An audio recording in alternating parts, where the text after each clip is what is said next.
नमस्कार दोस्तों, मैं अवनीश सर। आज हम लोग क्लास 10th का एक बहुत ही मोस्ट इंपॉर्टेंट चैप्टर देखेंगे। बायोलॉजी का चैप्टर नंबर 3 जनन तंत्र के बारे में हम समझेंगे कि जनन तंत्र होता क्या है और इसे सभी लोगों को जानना बहुत ही जरूरी है क्योंकि ये हमारे दैनिक जीवन का एक हिस्सा है जिसमें सभी को इसकी जानकारी होना अति आवश्यक है। तो चलिए हम लोग स्टार्ट करते हैं। जनन तंत्र के बारे में समझते हैं। सबसे पहले हम लोग देखेंगे कि जनन तंत्र में पहली बात तो हम तो जानते हैं कि एक लिंगी क्या होता है, द्विलिंगी क्या होता है। पहले इसके बारे में थोड़ा सा समझ ले। जैसे एक लिंगी का मतलब जिसमें एक लिंग हो, जैसे मादा जनन अंग या पुरुष जनन अंग जैसे बोलते हैं, नर जनन अंग या मादा जनन अंग। तो नर जनन अंग का मतलब जिसमें पुरुष बोलते हैं और मादा जनन अंग मतलब जिसमें स्त्री या महिलाओं को कहते हैं। तो ठीक जिसमें एक लिंग हो, कहने का मतलब हो या तो पुरुष हो या तो महिला हो, उसमें सिर्फ एक लिंग हो जिसमें दोनों ही पाए जाते हैं, नर और मादा दोनों के गुण पाए जाते हैं, उसे द्विलिंगी कहते हैं। तो एक लिंगी के बारे में हम समझना स्टार्ट करते हैं। सबसे पहले हम लोग पुरुष के बारे में समझना स्टार्ट करेंगे कि पुरुष के क्या क्या अंग होते हैं, क्या क्या इसमें फंक्शन होते हैं, क्या क्या क्रियाएं होती हैं। तो सबसे पहले हम लोग जानते हैं, जैसे कि मान लीजिए लड़का पैदा होता है तो धीरे धीरे बड़ा होता है। जब तक वो 10 साल तक होते हैं बच्चे, लड़का 10 साल तक होता है और लड़कियां 12 साल होती हैं, 12 साल की होती हैं, तब तक उनमें समान रूप से सारी चीज विकास समान रूप से होते हैं, उनके चेंजेस भी एक जैसे होते हैं। लेकिन जैसे जैसे वो बढ़ने लगते हैं, 12 साल के ऊपर होते हैं, उनमें अलग अलग चेंजेस होने लगते हैं, उनके हार्मोन्स के कारण उनमें अलग अलग चेंजेस आने लगते हैं। तो उनको बारे में हम समझेंगे। सबसे पहले हम समझते हैं वृषण के बारे में, पुरुष के वृषण अंग के बारे में समझते हैं, जो कि सबसे इंपॉर्टेंट चीज होती है इनके, जिसे वृषण को हम टेस्टिस भी बोलते हैं। इसमें क्या होता है, नर युग्मक बनते हैं जिसे हम शुक्राणु कहते हैं, नर युग्मक या शुक्राणु कहते हैं। शुक्राणु को आप बेरे भी बोल सकते हो। इसमें एक हमारा टेस्टोस्टेरोन नामक हार्मोन बनता है जिसके कारण हमारे काफी चेंजेस होते हैं, जैसे मूंछ दाढ़ी इन सब का आना, ये सब हमारे चेंजेस होते हैं। देखिए सबसे पहले जानने वाली बात है कि देखिए शरीर के सभी हमारे अंग जो हैं सभी अंदर है, सारी फंक्शन जितनी भी होती है शरीर के अंदर बनाए गए हैं। लेकिन ये एक ऐसा अंग है हमारा जो शरीर के बाहर बना हुआ होता है। इसका भी कारण होता है, इस पे कई बार क्वेश्चन पूछे जाते हैं, इसका क्या कारण होता है। देखिए सबसे पहले आपको वीडियो देखते रहना है पूरा, क्योंकि आधी वीडियो के बाद मतलब वीडियो आधा समाप्त होने के बाद जो आपकी एग्जाम में आने वाले हैं मोस्ट इंपॉर्टेंट क्वेश्चन, उसके बारे में हम बताएंगे। हाँ, तो हम बताने जा रहे थे कि इसे बाहर क्यों रखा जाता है, क्योंकि ये एक नाजुक अंग होता है, उसके बावजूद भी बाहर रखा जाता है। अगर इस पे चोट लग जाती है तो बड़ी दिक्कत हो जाती है, लेकिन फिर भी इसे बाहर क्यों रखा गया, क्योंकि इसका जो तापमान होना चाहिए वो बहुत कम होना चाहिए, जो कि हमारे शरीर का तापमान थोड़ा ज्यादा होता है इसके लिए, क्योंकि शरीर का तापमान हमारा 37 डिग्री सेंटीग्रेड होता है, जिसमें शुक्राणु का निर्माण होना पॉसिबल नहीं है। इसलिए इसको बाहर रखा जाता है, शरीर के बाहर रखा जाता है ताकि शुक्राणु का निर्माण हो सके। अब देखिए यहां से हमारा क्या होता है, शुक्राणु यहाँ निकलता है, इसे शुक्रवाहिका बोलते हैं। ये नली जो होती है इसे हम शुक्रवाहिका बोलते हैं। शुक्रवाहिका मतलब कि सिंपल सी बात आप समझ सकते हो, शुक्राणु जिसमें से होकर जाता है, शुक्राणु हमारा इसमें से होकर जाता है। फिर यहाँ से होते हुए इस तरीके से होते हुए यहाँ पे हमारा देखिए, यहाँ पे ऊपर की तरफ हमारा क्या होता है, मूत्राशय होता है। मूत्राशय में एक नली और लगी होती है इस तरीके से। जब ये भर जाते हैं तो यहाँ से मूत्र मार्ग इसे बोलते हैं, हम मूत्र मार्ग बोलते हैं। यहाँ देखिए मूत्र मार्ग, इसी मार्ग के द्वारा ये शुक्राणु भी जाते हैं। लेकिन जैसे सिर्फ मूत्र करना होता है तो ये मूत्र मार्ग से यहीं से निकल जाता है। लेकिन उत्तेजन अवस्था में आने के बाद जब हम लोग उत्तेजित अवस्था में आ जाते हैं तब ये शुक्राणु जो होते हैं यहाँ से निकल के इस तरीके से होके जाते हैं। देखिए इसको समझने के लिए कोई लाज लज्जा की जरूरत नहीं है भाई। देखिए क्योंकि हमारे एक दैनिक जीवन का हिस्सा भी है और हमारे में एक पाठ दे दिया है और इसको पढ़ना भी चाहिए। क्लासों में स्कूलों में इसी कारण इसको नहीं पढ़ाया जाता, छोड़ देते हैं। लेकिन भाई जब हमारे में टॉपिक है, जानना जरूरी है, तो इसमें लाज लज्जा की कोई बात नहीं है, जानना बहुत जरूरी है। इसलिए हम सारी चीजें विधिवत आपको बताएंगे, 1 बाय 1 स्टेप करके, आपको ध्यान से सिर्फ समझना है, ठीक है। तो यहाँ से निकल के हमारा जाता है, देखिए यहाँ से हमारा मूत्र मार्ग होता है, यहाँ से एक द्रव निकलता है। देखिए पुरस्थ ग्रंथि बोलते हैं इसे, पोस्टेरियर ग्लैंड भी बोलते हैं, पोस्टेरियर ग्लैंड कहो या पुरस्थ ग्रंथि कहते हैं। ये क्या करता है, इसमें से एक द्रव निकलता है। जब यहाँ से शुक्राणु जाता है तो यहाँ से देखिए शुक्राणु और ये पुरस्थ ग्रंथ से एक द्रव निकलता है जिसे हम बोलते हैं पुरस्थ द्रव। जब ये दोनों मिलते हैं तो वह स्पर्म का या वीर्य का निर्माण करते हैं।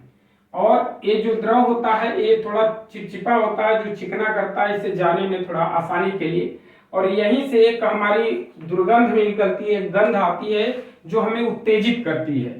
ठीक है, और देखिए फिर आगे यहाँ पे आप समझ गए कि ये मूत्र मार्ग है। इस बाहरी अंग को हम बोलते हैं सिस्ट, या अंग्रेजी में बोलते हैं इसे पेनिस बोलते हैं। तो आशा करता हूँ इसकी बात थोड़ा सा समझ गए होंगे। पुरुष जननांग के बारे में आप थोड़ा सा समझ गए होंगे कि इसकी संरचना क्या है, टेस्टोस्टेरोन क्या है, हमारे हार्मोन्स के चेंजेस के लिए होता है, शुक्राणु क्या है। शुक्राणु जो होते हैं जो यहाँ से निकल के हमारा यहाँ पे मिलने के बाद वीर्य बनाता है जो बाहर निकल जाता है इस रास्ते से। मूत्र भी यहाँ से बाहर निकल जाता है। ठीक है, अब थोड़ा सा हम मादा जनन अंग के बारे में देखते हैं। मादा जनन अंग क्या है, इसको बहुत समझना बहुत ही मोस्ट इंपॉर्टेंट चीज है, मादा जनन अंग को समझना। तो मादा जनन अंग को हम समझते हैं। सबसे पहले देखिए इसकी भी संरचना कैसी होती है, ये जैसा कि आप देख पा रहे हैं इस संरचना को। इस संरचना में हम देखिए यहाँ पे हमने दिखाया है, ए नली कहें चाहे ए नली कहें दोनों एक ही चीज है। तो यहाँ अंडवाहिनी बोलते हैं, जैसे यहाँ पे हमारा शुक्रवाहिका था शुक्राणु को जाने के लिए, वैसे ही से अंडवाहिनी बोलते हैं अंडा को जाने के लिए। अंडा यहाँ से निकलता है इसको जाने के लिए। अब सबसे पहली बात आती है कि ये अंडा बच्चियों में कैसे होता है, लड़कियों में कैसे होता है। क्योंकि जब बच्चियां जन्म लेती हैं तो उनके जन्म के काल के दौरान ही ये अंडा उनमें हजारों के तादाद में दोनों, ये देखिए दोनों अंडाशय हैं, दोनों अंडाशय में हजारों के तादाद में होते हैं। लेकिन वो अर्ध विकसित रहते हैं, विकसित नहीं रहते हैं। वो 12 साल की अवस्था पार करने के बाद, जब लड़कियां 12 साल की अवस्था पार करती हैं तो धीरे धीरे विकसित होने लगते हैं। ठीक, उसके बाद उनमें जो क्रियाएं होती हैं वो धीरे धीरे होना प्रारंभ हो जाता है।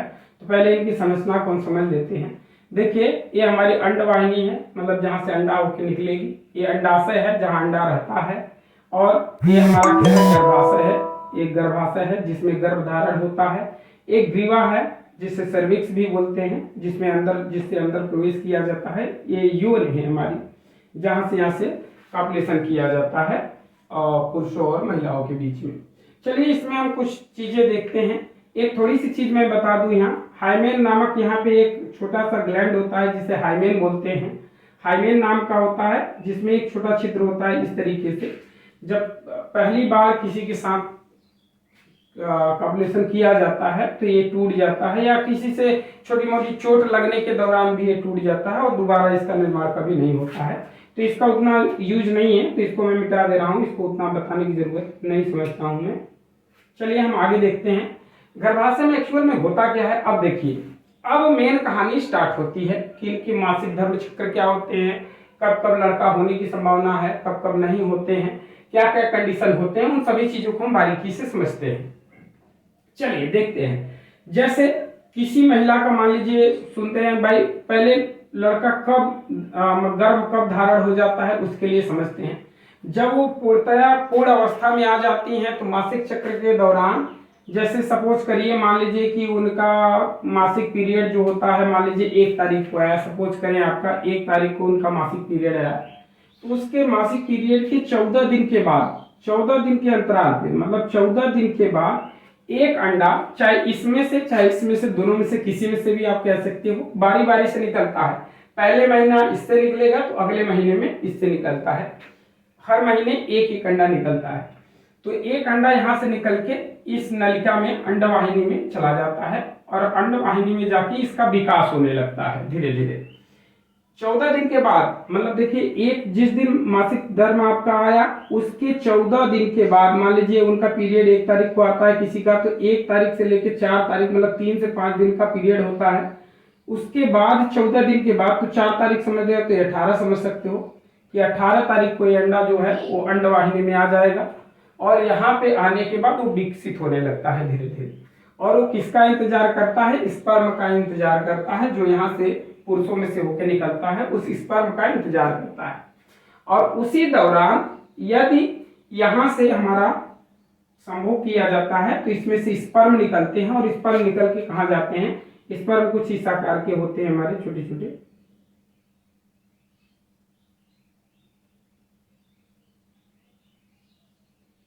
देखिए इसमें इस तरीके से स्पर्म लाखों 10-10 20-20 लाख के तादाद में हमारे जाते हैं, एक बार संभोग करने पे 10-10 20-20 लाख स्पर्म निकलते हैं, लेकिन उसमें जो सबसे ताकतवर स्पर्म होते हैं वही अंदर जा पाते हैं, बाकी सब यहाँ तक जाते जाते निष्क्रिय हो जाते हैं, मर जाते हैं। इसके बाद कुछ स्पर्म यहाँ से अंदर चले जाते हैं, कुछ इस साइड में, कुछ इस साइड में ऐसे जाने लगते हैं, कुछ इधर जाते हैं और कुछ इधर जाते हैं। वो कहाँ जाते हैं? वही अंडे की खोज में स्पर्म इस तरफ उस तरफ दोनों तरफ जाने लगते हैं।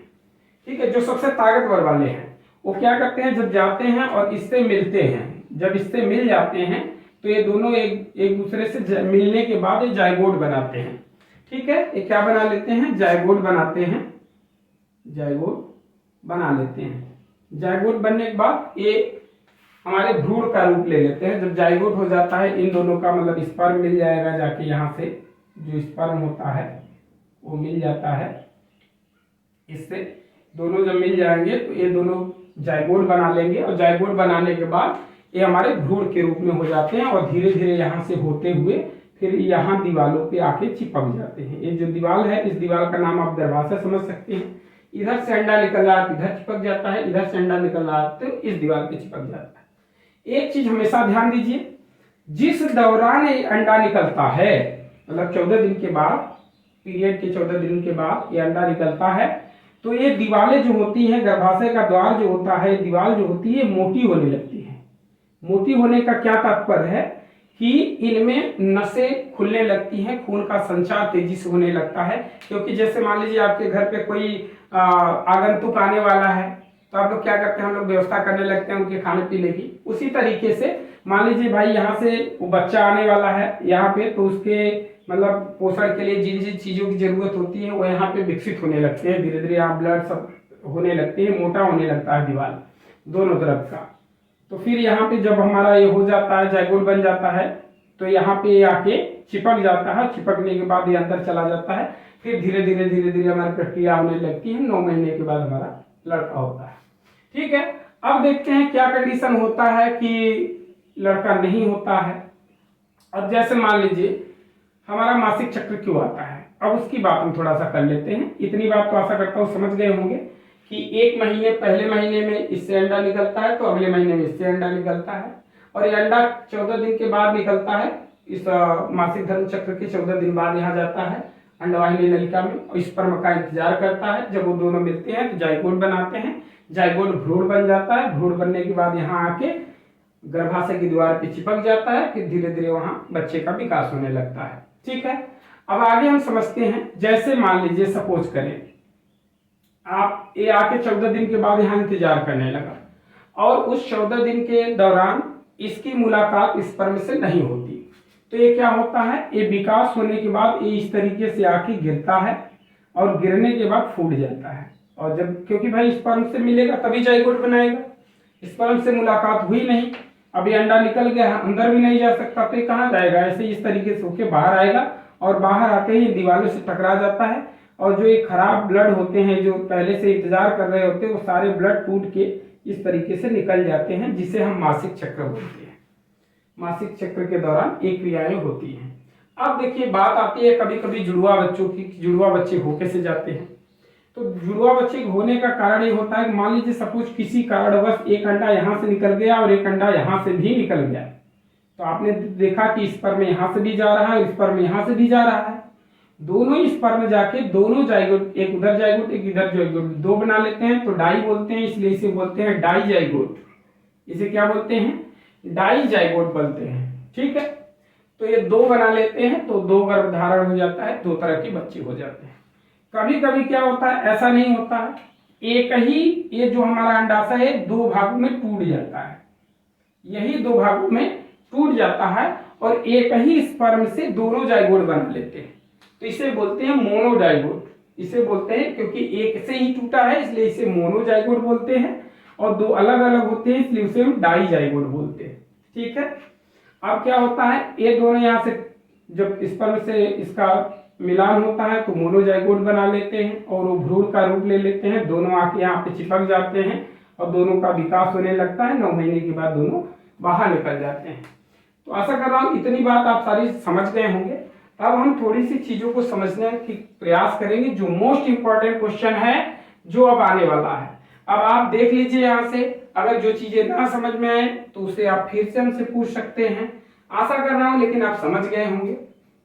ये बाहर का भाग आप शिश्न का क्या यूज होता है ये भी समझ गए हो, क्योंकि भाई अंदर जाने के लिए होता है, यहाँ से कॉपुलेशन करने के लिए होता है, तो इसलिए इसका यूज होता है। नर युग्मक में मेन मुख्य रूप से यही है। इसी तरीके की एक और अंडाणु होता है पीछे की साइड में इसके मुख्य रूप से, लेकिन एक ही अंडाणु का हमारा काम होता है। शुक्राणु जिसमें होते हैं जो हमारी शुक्रवाहिका से होकर बाहर निकलते हैं, फिर मादा जनन अंग में जाते हैं और वहां पे स्पर्म निकालते हैं। स्पर्म का मुलाकात किससे होता है? अंडा से होता है। अंडे जब मिलते हैं तो जाइगोट बना लेते हैं, जाइगोट भ्रूण का रूप ले लेते हैं, भ्रूण आपके गर्भाशय में रह जाता है, चिपक जाता है और वहां से धीरे धीरे हमारा क्या होने लगता है? बेबी फॉर्म होने लगता है, मतलब बच्चा बनने लगता है। फिर 9 महीने की प्रक्रिया होने के बाद बच्चा बाहर आ जाता है। इतनी बात आप समझ गए होंगे। तो आप देख लीजिए इसको थोड़ा सा, ये हमारा वर्जाना है जहाँ पे कॉपुलेशन होता है। ठीक है, तो अब इतनी बात हो गया तो आप लोग स्क्रीनशॉट ले लीजिए। कुछ चीजें मैं यहाँ पे लिखने जा रहा हूँ, उसको फिर लिखता हूँ। हाँ तो बच्चे देखिए, अब मोस्ट इंपॉर्टेंट चीज जो हमारी परीक्षा में पूछी जाती है कि जनसंख्या नियंत्रण करने के उपाय क्या है, जनसंख्या नियंत्रण कैसे किया जा सकता है। जाहिर सी बात है जनसंख्या बहुत तेजी के साथ बढ़ रहा है, तो इसकी रोकथाम के लिए कुछ तो करना होगा। तो जनसंख्या नियंत्रण के लिए 4 उपाय हमारे पास। प्राकृतिक विधि होती है, यांत्रिक विधि होती है, रासायनिक विधि होती है, सर्जिकल विधि होती है। सबको हम बारी बारी से समझेंगे। प्राकृतिक विधि क्या होती है? सबसे पहली बात तो प्राकृतिक विधि मतलब कि जो प्रकृति के द्वारा बनाई गई है या जो हम लोग नियंत्रित कर सकते हैं खुद से। वो कैसे? जैसे कि हमने जान लिया कि प्राकृतिक विधि में हमने पहले क्या समझ लिया कि प्राकृतिक विधि के दौरान हमारा, जैसे हमने जान लिया कि मासिक चक्र, जाहिर सी बात है जो शादीशुदा हो जाते हैं उनको सभी लोगों को पता होता है कि कब किसका आने वाला है। तो जैसे मासिक चक्र हमें पता चल गया भाई कि इनका 1 तारीख को आ रहा है, तो 1 तारीख से लेके 3 से 4 तारीख तक मान लेते मासिक चक्र रहता है। तो इसके 14 दिन के बाद, 14 दिन के बाद मतलब 18 तारीख को, 18 तारीख को हमें पता चल जाता है कि ये अंडा जो है अंडाशय से बाहर आएगा। और अंडाशय से जब बाहर आता है तो उसका विकास होने लगता है। उसी दौरान हमारा स्पर्म जाएगा, तभी हमारे वहां पे बच्चे का निर्माण हो सकता है, जनसंख्या बढ़ सकती है। तो हमें क्या करना है? ध्यान देना है कि अगर भाई मासिक चक्र 1 से 4 तारीख तक है तो 18 के पहले मतलब मान लीजिए 16 तारीख तक ही किसी भी स्त्री अपने स्त्री के साथ जो भी है संभोग करना चाहिए, जिसकी वजह से क्या है, सिर्फ 16 तारीख तक ही करेंगे तो आपका जाइगोट बनाने का सिस्टम ही नहीं रहेगा और बच्चा होने का कोई संभावना नहीं रहेगा।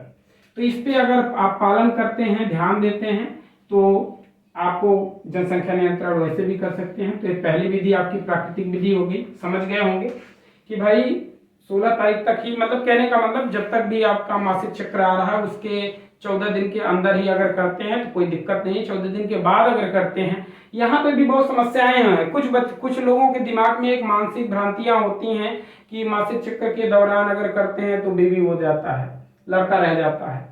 ऐसी भाई बिल्कुल भी बात नहीं है। या मासिक चक्र के 1-2 दिन के बाद जब औरतें बाल होती हैं उसके बाद बोलते हैं कि ऐसा करने से बच्चे हो जाते हैं, वो भी गलत बात है।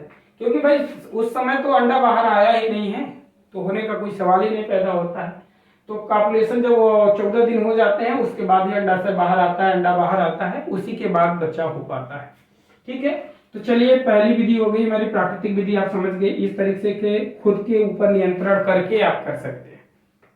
दूसरी विधि यांत्रिक विधि है। यांत्रिक विधि मतलब जो यंत्र के द्वारा जो चीजें बनाई गई हैं, हम लोगों के द्वारा जो चीजें बनाई गई हैं, जैसे हम लोग कंडोम का यूज कर सकते हैं। कंडोम जो होता है हमारे ऊपर इस तरीके से लगा सकते हैं, इसको इस तरीके से लगा सकते हैं। तो इसके बाहर जो हमारा आने वाला है, शुक्राणु जो आने वाला है, स्पर्म जो आने वाला है, वो बाहर निकलेगा ही नहीं, तो ये होगा नहीं।